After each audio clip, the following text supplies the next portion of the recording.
Hello, and welcome to this next episode of What Would They Do? This is the first time I am answering a listener question. Someone anonymously submitted this question from within my audience before I even launched this podcast, which I am super grateful for because it just means people are interested in my thoughts, in my advice.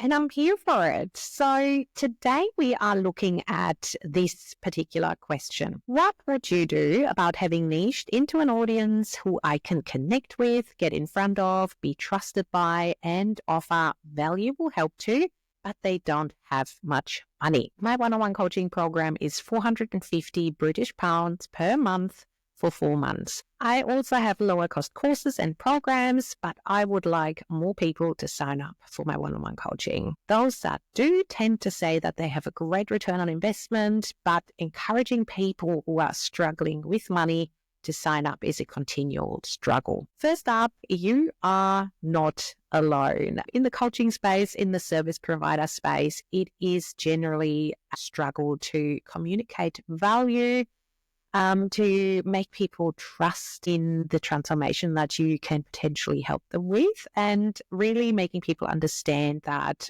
price and the price tag isn't actually the problem. So the answer and the fix usually comes down to a combination of building trust in your brand, in your offer, in how you support them, and in your customer experience, so how you present people with your offer and when you put it in front of them. And where 10% of your audience probably genuinely have a price problem, where budgets are tight and they don't have the money right now to invest in working with you, even if they wanted to, 90% of your audience perceive price as the problem, when really the bigger culprit is in a combination of aspects that we're going to explore now to help you hopefully tweak your offer, tweak your messaging, tweak your customer experience to help people make that decision and hit that buy now button. So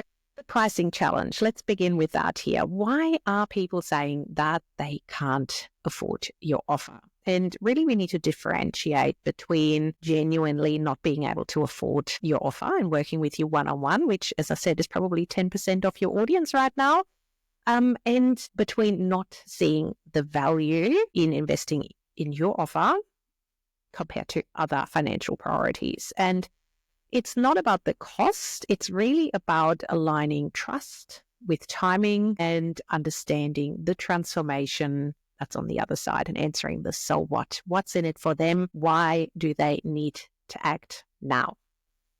So let's start with some potential tweaks and shifts that you can make to prime your perfect fit one-on-one coaching client to be ready to work with you for 4 months.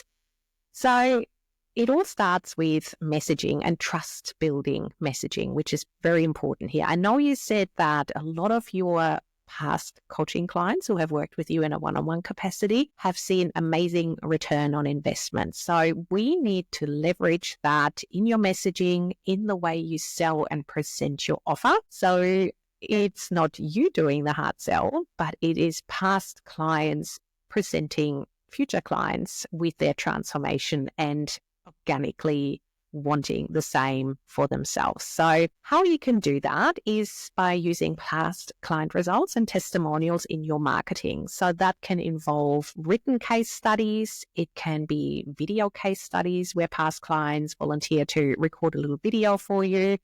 It can be a private case study podcast that you incorporate in your sales funnel. It can even just be as simple as screenshot testimonials where you had conversations in the DMs, in your inbox with past coaching clients about actual results they've seen, quick wins, that excitement, that in the moment, fresh feedback they're providing you with. And what's important here is that your client case study can't just talk about the transformation. It also needs to go back to the beginning of their journey. So what were they struggling with when they decided you were the coach to support them? What did their life look like? What were some of the tangible struggles they experienced? And how did you fit into the picture? And then obviously finish on where they are now, what it's meant for them, working with you one-on-one, what results it's meant for them, for their life, for their business, and even go, down the path of tangible wins. So if they can give you stats, numbers, tangible results that you can then share with your audience, that's even better. And the nice side effect of having those conversations with past clients is that you are also getting crystal clear pointers for your messaging that you can include in your sales emails, on your sales page, in all the right places. And that transforms wishy-washy, non-sticky sales messaging into something truly tangible that really resonates with the kind of customer that is going to get the best results from working with you.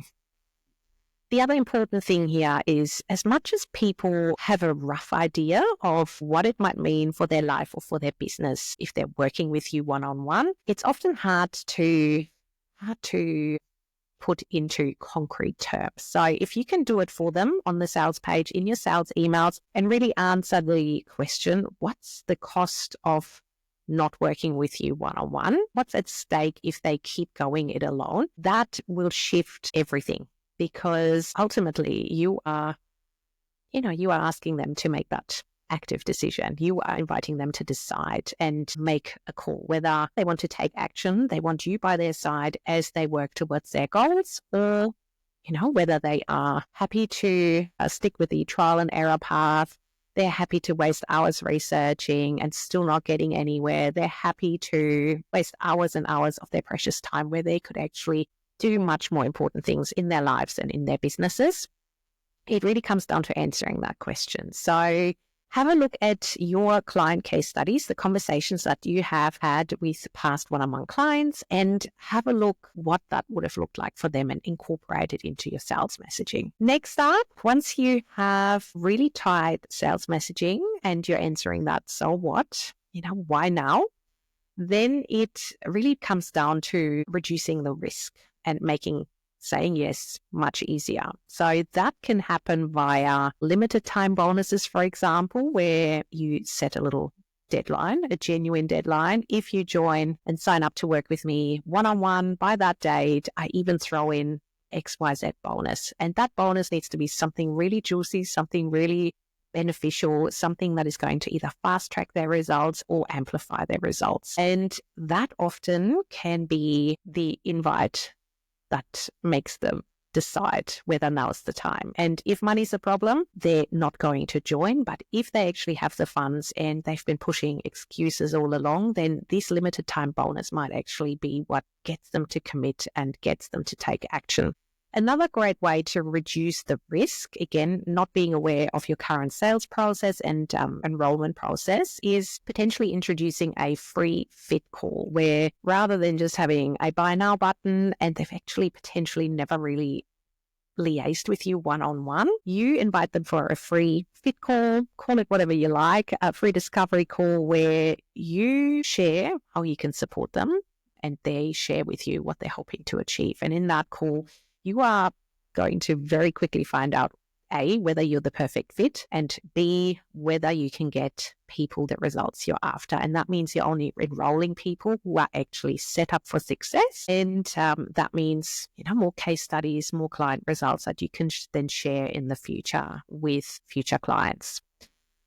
You can also look at your customer journey as a way to, again, warm people and present people with the offer at the right time when they're in the right mindset and actually ready to invest. So often what I see in the coaching space is that, we follow this formula where someone signs up to a freebie, you then send them a bunch of emails and then send them a hard pitch into signing up to work with you one-on-one. Unfortunately, in 2025 and beyond, that's not how it works anymore. Customer journeys really aren't linear. People are vastly different. Some people might sign up to work with you as soon as they hear you as a guest on a podcast, while other people need to be on your list, need to see what you have to say for months and months and months before they're ready to buy. And that depends on the mindset, their current financial situation, what their current priorities are as well. So keep that in mind, that hard sell does not necessarily mean converting more people into your one-on-one offers. So I would consider warming these ideal customers with low ticket offers before you push them into that hard sell or you present them with your one-on-one coaching container. So use those low ticket offers and freebies to gradually build trust and warm people to your ideas, your thought leadership, your unique approach to your niche and your industry. That just means they're gradually primed to trust you. As I said, they're going to come across mini wins, mini aha moments along the way, and they're going to consider you as an expert who, once they're ready, is perfectly positioned to support them in a one-on-one capacity. Obviously, again, not being across your offer suite, what that looks like. You can also potentially create some mini taste test opportunities for your one-on-one container. So if you usually launch live and try to create buzz for your one-on-one coaching container that way, why not host a live group webinar that people have to sign up for, where they can submit one problem, one question relating to their life or business that you're going to answer for them. And obviously, people signing up for that particular webinar means they're interested in what you have to say, they value your opinion, and this might just be the touch point they need to consider you as the perfect one-on-one opportunity. So taking their sign up to this live webinar as their expression of interest then means you can send them through a sales funnel where you present them with case studies, past client wins, and potentially a limited time offer that gets them to sign up and hit that buy now button. You can also do the same in evergreen funnels. So it doesn't necessarily have to be live, but again, you can create those mini taste tests where you invite people to submit one problem, one question, one headache that you are going to give them a mini solution to then warm them and prime them and sell them into that one-on-one container, because they've seen how much value you can bring to the table and they hopefully want more of that. And if money is a genuine issue, unfortunately, there's not much you can do about it right now. But I wholeheartedly believe that even people on your list who have never purchased from you, who have only signed up to your freebies, at some point in time are going to see the value in what you have to say, and they're going to be ready to invest if you target them and allow them to join you at the right time. And the perfect way to do that is to look at those signals that your audience and your subscribers are sending you and use clicks on your sales page, for example, signups to live opportunities to get your one-on-one opinion as signals, and then send them into targeted limited time offer opportunities where you catch them in that front of mind mindset where they clearly have just interacted with you, you've given them a mini win, and this limited time bonus might just be what gets them across the line. So really lean into your audience, refine your messaging, and your one-on-one coaching offer,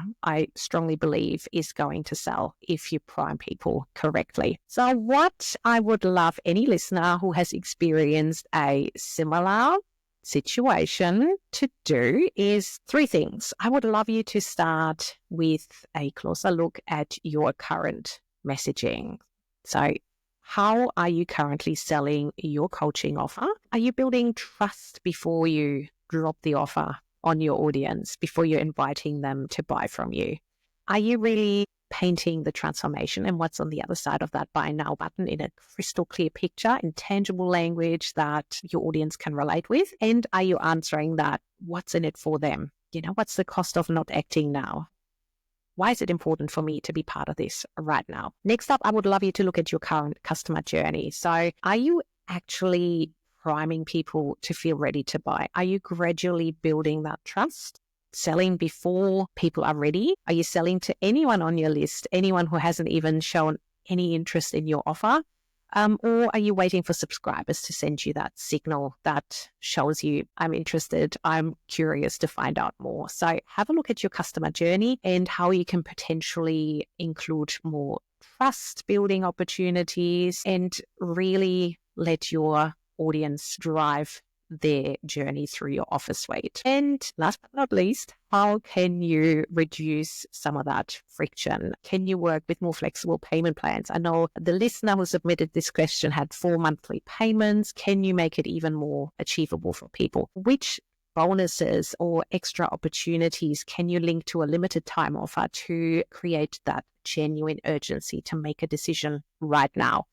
Or can you potentially create mini stepping stone offers? So potentially a group program opportunity that gives people access to you and your expertise, but not in a one-on-one capacity, as a primary opportunity to then take that next step up once they're ready, once they've seen some wins, and once they feel ready to make that higher investment.